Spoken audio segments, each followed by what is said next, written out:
Religious activity ہے وہ ساری اس کی بنا پر ہے کہ کہاں پہ مجھے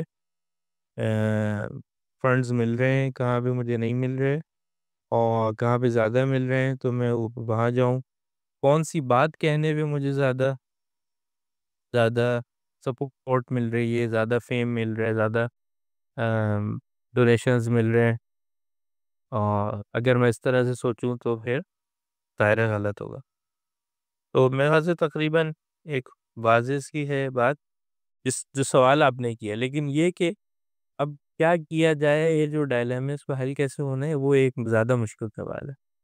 حتیٰ ابھی اس وقت جو طلاب کی صورتحال ایرانی معاشرے میں ہے وہ بھی اچھی نہیں ہے، اور وہ بھی اسی ڈائلیما میں اور اسی اس میں پھنسے ہوئے ہیں کہ بھائی اگر مولوی مانگے اور کہے کہ مجھے پیسہ دو تو مصیبت، ہاں نہیں مانگے اپنا بزنس چلائے تو مصیبت، تو پھر چاہتے ہیں ایگزیکٹلی، تو اس کو دوبارہ فرمائیں، مقدس معابی تو کیا مقدس مطلب؟ معابی سے مراد یہ کہ بہت زیادہ مقدس بنا لینا۔ اعوذ باللہ من الشیطان الرجیم، بسم اللہ الرحمن الرحیم۔ تو جہاں تک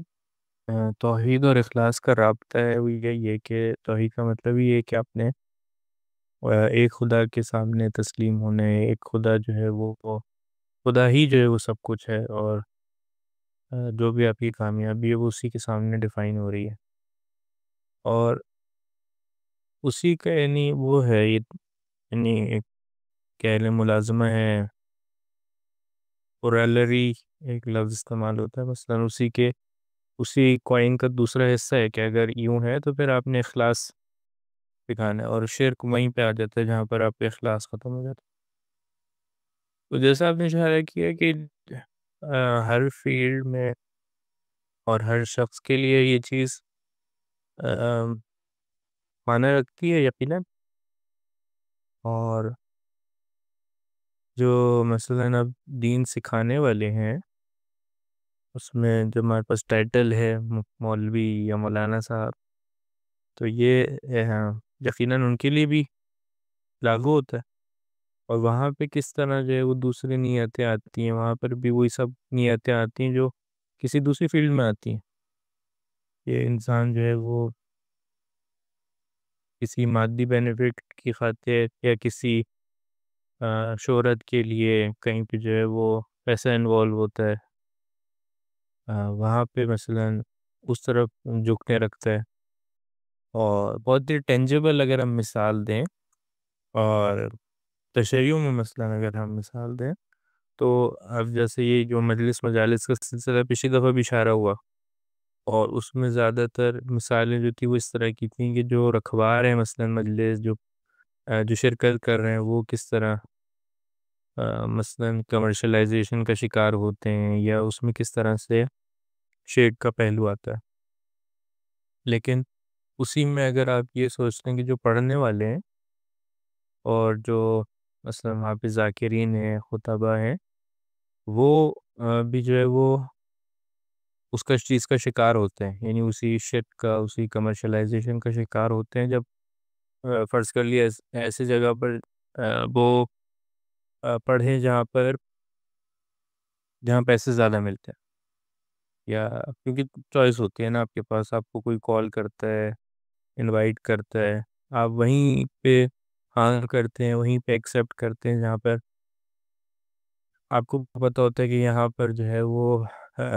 محلہ جو ہے وہ پوش ایریا ہے، کوئی مثلاً ایسا ایریا جہاں پر آپ کو پتہ ہے کہ یہاں پر ہو سکتا ہے لوگ پیسے زیادہ کریں۔ اس کے علاوہ جو چیزیں ہو سکتی ہیں وہ یہ ہوتی ہیں کہ آپ کو پتہ ہے کہ اگر میں فلاں چیز کی بات کروں گا، اگر میں لوگوں کے سامنے امر بالمعروف کروں گا، نہی عن المنکر کروں گا، دین کی صحیح بات بتاؤں گا، تو لوگوں کو بعض کو یقیناً برا لگے گا، اور پھر آپ اس کو جو ہے وہ چھپا لیتے ہیں اور نہیں بتاتے، یہ ڈرتے ہوئے کہ کہیں لوگوں کو برا نہ لگے۔ تو یہ بھی جو ہے وہ اسی اخلاص کے نہ ہونے کا ایک نشانی ہے اس کی۔ یہ اس کے کافی بھیانک جو ہے کانسیکوینسز بھی ہیں، ظاہر ہے۔ ظاہر ہے ہاں، جو جس نے دین بتانا ہے سکھانا ہے وہی جب اس کا شکار ہو جائے تو پھر باقی عوام جو ہے وہ اس کے ساتھ جو ہے وہ اور بدتر حالات ہوں گے. فرض فرمائیں کہ ایک طالب علم ہے، ٹھیک ہے، جی اس کو کسی دن زندگی میں یہ خیال آیا کہ جو وہ آیت ہے کہ تم میں سے کیوں کچھ لوگ نہیں جاتے دین کا فقہ کا علم حاصل کرنے، اس پہ اپلائی ہوتی ہے، اور اس نے کہا کہ میں اپنی ذمہ داری سمجھتا ہوں، مجھے کیا کرنا چاہیے کہ مجھے دین کا علم حاصل کرنا چاہیے تاکہ میں معاشرے کی رہنمائی کروں، اپنی رہنمائی کروں، اور میں خدا کے راستے پہ چلوں. کسی دنوں سے یہ الہام ہو جاتا ہے، کسی دنوں سے آمد ہو جاتی ہے کہ میں اس راستے پہ چلتا ہوں، دین کے راستے پہ، دین سیکھنے کے راستے پہ. اب میرا بھی تجربہ رہا ہے، اور آپ مجھ سے بہتر جانتے ہیں کہ یہ ایک کوئی پارٹ ٹائم چیز نہیں ہے دین جی کا. پوری طرح سے دین میں اجتہاد کے لیول تک پہنچنا، ظاہر ہے یہ تمام علوم سے اس کو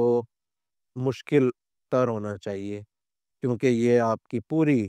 ایگزسٹنس اور آپ کی آفٹر لائف سے ڈیل کر رہا ہے. یہ علم آپ کے جو باقی علوم ہیں، چاہے میڈیکل ہو، چاہے وہ کوئی سائنسز ہوں، کوئی بھی علوم ہو، وہ پھر بھی مادی دنیا تک لمیٹڈ ہے. اور یہ علم ظاہر ہے بہت ان ڈیپتھ ہوتا ہے، اور اس میں کسی صورت کوئی کمپرومائز کی گنجائش نہیں ہوتی ہے. تو اب وہ ظاہر ہے اس راستے پہ چل رہا ہے، اور ظاہر ہے اب ایک پروفیشن بھی اسے چاہیے زندگی میں، تو پیسے کمانا جو ہے وہ بالکل واجب ہے، اور وہ شاید ایک لحاظ سے اس سے بھی زیادہ واجب ہو کہ وہ دین کا علم حاصل کرے. اس سے اگر وہ نہیں افورڈ کر سکتا تو شاید وہ اس پہ وہ ٹائم دین کو دینا بھی نہ وہ اپلائی ہوتا ہو، تو وہ خیر اس کے لیے واجب ہے. اب وہ ڈائلاما میں پھنس گیا، اس نے 10 سال 15 سال 20 سال گزار دیے ہیں، اور اب وہ مثلاً تبلیغ کے فیلڈ میں آیا ہے. تو اب جی اس کے سامنے یہ سوال ہے کہ میں نے زندگی میں سیکھا تو یہ کچھ ہے، جی اب دوسری سائڈ میں میں نے پیسے بھی کمانے ہیں، میں نے اپنے آپ کو اپنی فیملی کو سسٹین بھی کرنا ہے. جی تو اب اس سچویشن میں اب وہ ظاہر ہے اگر دین کی خدمت کر کے اپنے ٹائم کو یوٹیلائز کر رہا ہے، اس کو کوئی معاوضہ لینا چاہے تو اس میں کوئی حرج ہونا تو نہیں چاہیے ٹیکنیکلی، کیونکہ اس نے ظاہر ہے اس نے بھی کھانا پینا ہے. تو اس پہ آپ کچھ فرمائیں، پھر میں جو اگلی بات کرنا چاہ رہا ہوں اس پہ بھی میں آؤں گا کہ جو میں سمجھتا ہوں کہ سوسائٹی کی کیا ذمہ داری ہے اسکالرس کو لے کے، اور اسکالرس کی اپنی کیا ذمہ داری ہے. تو آپ یہ فرمائیں کہ طالب علم کہاں جائے، کہاں سے کھائے.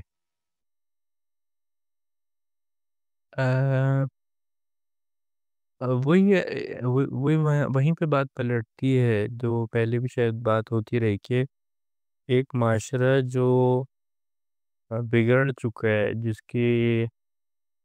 جس کے پیسز غلط جگہ لگے ہوئے ہیں، جس کی جو مشینری ہے وہ صحیح نہیں چل رہی ہے، اور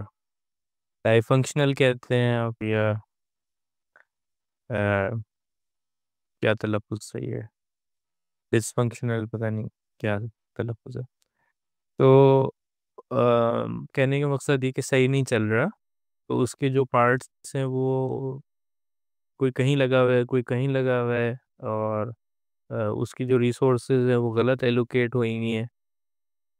ایسی سچویشن میں جو ہے یہ سب ایشوز کھڑے ہوتے ہیں، اور کیا آپ کو پتہ نہیں چلتا بھائی یہ جو چیز ویلیویبل ہے، جو حقیقت میں ویلیویبل ہے، اس کو کیا کیا جائے، یہ کیوں نہیں سیٹ ہو پا رہی. حتیٰ ابھی اس وقت جو طلاب کی صورتحال ایرانی معاشرے میں ہے وہ بھی اچھی نہیں ہے، اور وہ بھی اسی ڈائلاما میں اور اسی اس میں پھنسے ہوئے ہیں. لیکن اگر سوسائٹی صحیح کام کر رہی ہو اور صحیح واقعہ ایلوکیٹ کر رہی ہو، میرے خیال سے بہت سارے مسائل جو ہے وہ پیش نہیں آئیں گے. اس میں یقیناً اس طرح کی ایک چیز کوئی ہوگی کہ جس میں یہ دیکھا جائے گا کہ لوگ حتیٰ جو دینی اس میں جا رہے ہیں تعلیم میں، وہ کس طرح اپنے آپ کو سپورٹ کریں گے، یا ان کو اسٹیٹ سپورٹ کرے گا، یا ان کو جو وہ تبلیغ کر رہے ہیں اس کی بنا پر کوئی معاوضہ دیا جائے گا اسٹیٹ کی طرف سے، یا کچھ آرگنائزیشنز ایسی ہوں گی جو ان کو سپورٹ کر رہی ہوں گی۔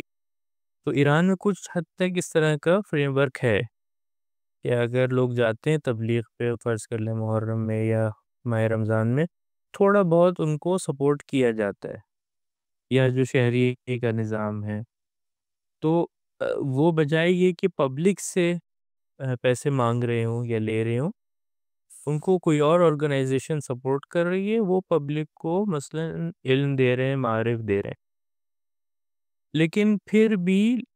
پبلک کنٹریبیوٹ کرتی ہے، یعنی ڈائریکٹ جو پڑھنے والے ہیں، پریچ کر رہے ہیں، مولوی ہیں، علماء ہیں، ان کو دیتی ہے پیسے۔ اچھا، یہ ایک بات ہو گئی کہ بھائی شاید مثلا کچھ سسٹم جیسے بنائے جا سکتے تھے اگر معاشرہ صحیح سے چل رہا ہو، کہ جس میں ڈائریکٹ جو یہ ڈیلنگ ہوتی ہے کہ یہ جہاں پہ میں نے مجلس پڑھی ہے وہیں سے میں پیسے لوں گا، شاید یہ پیش نہیں آئے گا۔ اچھا، اس میں ایک اور فیکٹر بھی ہے جو خمس کا ہے، کہ بہت سارے جو مخارج اس طرح کے ہوتے ہیں، طلاب کو جو سپورٹ کرتے ہیں یا علماء کو یا طلاب کو، وہ خمس سے ہوتا ہے۔ اگر ایک معاشرہ صحیح سے خمس دے رہا ہو تو شاید بہت سارے وہ اخراجات پورے ہوں گے۔ تو یہ تو ہو گیا آئیڈیل سچویشن کیا ہونی چاہیے۔ یعنی آئیڈیل سچویشن میں مجھے ایسا لگتا ہے کہ اگر ہم پیچھے بھی اور ہسٹری کو بھی یہاں پہ جوڑ لیں تو بہت سارے جو دینی مدارس ہوتے تھے اور دینی انسٹیٹیوشنز ہوتے تھے، وہ اوقاف سے چلتے تھے۔ اوقاف کیا تھا؟ اوقاف یہ تھا کہ جی وہ کسی نے اپنی کوئی بڑی زمین، اپنی کوئی باغ، کوئی اس طرح کی چیزیں وقف کر دیں فلاں مدرسے کے لیے، اور مثلا یا کسی بادشاہ نے جو ہے وہ ان کو کوئی مدرسہ بنا کے دے دیا، اس کی کوئی جگہ دے دی، تو وہ اوقاف سے چل رہا ہوتا تھا۔ اچھا، اس میں ظاہر ہے اس میں بھی کیا بائس اور وہ سب پیش نہیں آتا تھا، اس میں بھی یقیناً پیش آتا تھا کہ جو وقف کر رہے وہ اپنی فائنینشیل پوزیشن کو استعمال کرتا تھا۔ وہ جو ریلیجیس انسٹیٹیوشن جو وقف سے لے رہے وہ فی الآخر اس کا مدیون ہوتا تھا، اور مثلا اس زمانے میں بھی شاید جو انڈیپینڈنٹ سوچ والے لوگ ہوتے ہوں گے، علماء ہوتے ہوں گے، وہ انڈیپینڈنٹ رہتے ہوں گے، اور بہت سارے شاید ڈیپینڈنٹ ہوتے ہوں گے اسی وقف کرنے والے پہ۔ لیکن وقف کی خاصیت یہ ہے کہ بہرحال ایک دفعہ آپ نے دے دیے تو آپ واپس نہیں لے سکتے۔ آپ جس طرح کا آج کل یہ ایمریٹس کا جو چکر ہے، ایمریٹس کی پوزیشن ہوتی ہے اسی لیے کہ آپ کو اکیڈمک جو ہے وہ فریڈم ہو، آپ کوئی بھی بات کر سکے، آپ کو یہ ڈرنا ہو کہ مجھے کل نکال دیں گے۔ تو وقف کا بھی تقریباً ایک اس طرح کی گارنٹی تھی کہ یہ چیز جو ہے وہ وقف ہو گئی ہے اس مدرسے کے لیے، تو اس کا مطلب ہے اب یہ واپس نہیں لی جا سکتی۔ تو اس میں ایک طرح کی شاید انڈیپینڈنس پھر بھی ہوتی ہو، لیکن ظاہر ہے وہ جہاں بھی قدرت آتی وہاں پر وقف وغیرہ بھی جو ہے وہ اس کو شاید روک نہیں سکتے۔ تو کہنے کا مقصد یہ تھا، دوبارہ خلاصہ کروں گا ساری گفتگو کا، کہ شاید اگر سوسائٹی صحیح فنکشن کر رہی ہو، جہاں پر ہر چیز اپنی جگہ پر ہو، شاید بہت ساری یہ جو ڈائلیمز جو آپ کہہ رہے ہیں کہ یہ پیش آ رہے ہیں وہ شاید پیش نہ آئیں۔ اب آج کی سچویشن میں کیا کیا جائے؟ جو آج کل کا معاشرہ ہے اس میں آپ ایٹ لیسٹ پاکستان میں کوئی خاص ایسی آرگنائزیشن نہیں ہے جو مبلغین کو سپورٹ کر رہی ہو، علماء کو سپورٹ کر رہی ہو، اور اب جو پڑھ کے آتے ہیں لوگ یا وہیں پہ پڑھتے ہیں ان کے لیے واقعی سوال ہوتا ہے کہ اب ہم نے اپنی زندگی کو کیسے چلانا ہے۔